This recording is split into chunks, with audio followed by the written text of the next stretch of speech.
ഈ ചിതയ്ക്കകത്ത് കത്തിക്കൊണ്ടിരിക്കുന്ന മൃതദേഹങ്ങൾ വരെ നമുക്ക് കാണാം സൂക്ഷിച്ച് നോക്കിക്കഴിഞ്ഞാൽ.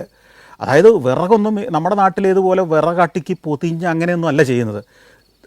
കിട്ടുന്ന കുറേ വിറക് കൊണ്ട് ചിത അങ്ങോട്ട് ഉണ്ടാക്കുകയാണ്.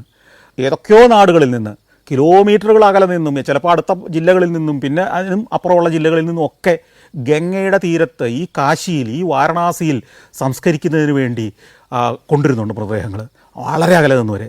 അപ്പോൾ വരുമ്പോൾ മിക്കവാറും ഒരു ജീപ്പിലോ അല്ലെങ്കിൽ ഒരു ചെറിയ വാനിലോ ഒക്കെ ആയിരിക്കും വരിക. 8-10 പേരാണ് ഒരു മൃതദേഹത്തെ അനുഗമിക്കുക. അവർ താങ്ങിപ്പിടിച്ച് ഈ മൃതദേഹം ഈ കട്ടിലേക്ക് കൊണ്ടുവരുന്നു, ചില പ്രാർത്ഥനകൾ ഉരുവിടുന്നു. ഈ ഗംഗയിൽ കൊണ്ട് ഈ മൃതദേഹത്തെ കൊണ്ടുവരുന്ന ഒരു സ്ട്രക്ചർ പോലെ ഒരു 2 കമ്പിൽ കെട്ടിയ ഒന്നിൽ മൃതദേഹം വെച്ചുകൊണ്ടാണ് ആളുകൾ വരിക. ഗംഗയിൽ എല്ലാവരുടെ കൊണ്ട് ഈ മൃതദേഹം ഒന്ന് മുക്കുന്നു, എന്നിട്ട് കൊണ്ടുവരുന്നു. അപ്പോഴത്തേക്ക് അവിടെ ഈ കാര്യങ്ങളെല്ലാം പറഞ്ഞ് കച്ചവടമെല്ലാം ഉറപ്പിച്ചിട്ടുണ്ടാവും.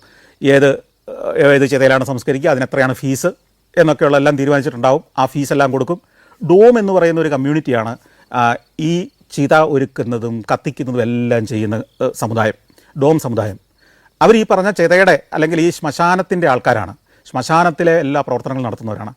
അപ്പോൾ അവർക്ക് ആ പൈസ കൊടുത്തു കഴിയുമ്പോഴത്തേക്ക് അവർ അവിടെ റെഡിയാക്കി വെച്ചിരിക്കുന്ന, അതായത് ഇതിനു മുമ്പ് ആരുടെയോ കത്തിച്ച ചിതയിലെ അവശേഷിച്ച വിറകുകളൊക്കെ ഉണ്ടാവും, അതും പുതിയ കുറച്ച് വിറകും ഒക്കെ പുറത്ത് കാണാൻ വേണ്ടി നിരത്തി വെച്ച് അതിലേക്ക് ഈ മൃതദേഹം കൊണ്ടുപോയി കിടത്തുന്നു.